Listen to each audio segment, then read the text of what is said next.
আল্লাহ রাসূলের সময় মসজিদগুলো ছিল হচ্ছে খেজুরি পাতার ছাউনি। কিসের? খেজুরি পাতার ছাউনি। ছাদগুলো ছিল খেজুরি পাতার ছাউনি। এখন আমাদের ছাদগুলো কিসের? দেয়ালের, ইট সিমেন্টের, টিনের, তাই না? কিন্তু আমার আল্লাহ রাসূলের সময় হচ্ছে খেজুরি পাতার ছাউনি। খেজুরি পাতা দেখেন নাই? ফাঁকা ফাঁকা না? সেখান দিয়ে টপ টপ করে বৃষ্টি পড়লে মাটি ভিজে যাবে কিনা? আর ফ্লোরগুলো ছিল হচ্ছে বালু। আমার আল্লাহ রাসূলের সময় ফ্লোরগুলো কিসের ছিল? বালুর ছিল। সেই ফ্লোরের উপর, সেই বালুর উপর দাঁড়িয়ে নামাজ পড়তেন আমার আল্লাহ রাসূল সাল্লাল্লাহু আলাইহি ওয়াসাল্লাম। আল্লাহু আকবার বলেন। যখন যখন সেই জমানায় যখন আল্লাহ রাসূলের সময় যখন বৃষ্টি হতো, তখন সেই খেজুরের পাতার ছাউনি ভেদ করে টপ টপ করে পানি পড়তে হচ্ছে সেই বালুর উপরে। সেই বালুর উপর দাঁড়িয়ে নামাজ পড়তেন আমার আল্লাহ রাসূল সাল্লাল্লাহু আলাইহি ওয়াসাল্লাম।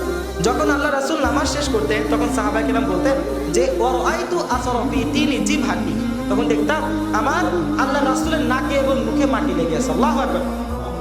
এবং ঠিক তেমনি ভাবে আমার সাহাবায়ে কেরামরা যখন নামাজ শেষ করতেন, রাসূলও তখন দেখতেন যে সাহাবায়ে কেরামদের নাকে এবং মুখে মাটি লেগে আছে। আল্লাহু আকবার।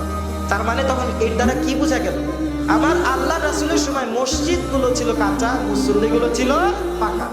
আর এই জমানায় মসজিদগুলো পাকা, মুসল্লিগুলো কাঁচা। কিন্তু আফসোসের বিষয়, আমার উম্মতে মুহাম্মদ রাসূলুল্লাহ সাল্লাল্লাহু আলাইহি ওয়াসাল্লাম, আমরা কি উম্মতে মুহাম্মাদি, আমরা বড় সৌভাগ্যবান।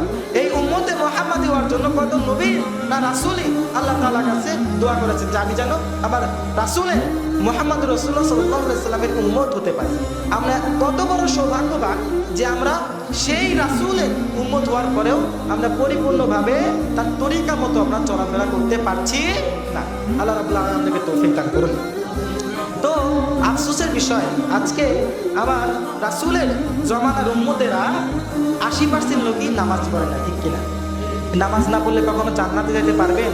আওয়াজ দিয়ে বলেন না কেন, জান্নাতে যেতে পারবে? আল্লাহ রাসূল সাল্লাল্লাহু আলাইহি ওয়াসাল্লাম বলেছেন মিফতাহুল জান্নাতিস সালাত, নামাজ বেহেশতের চাবি।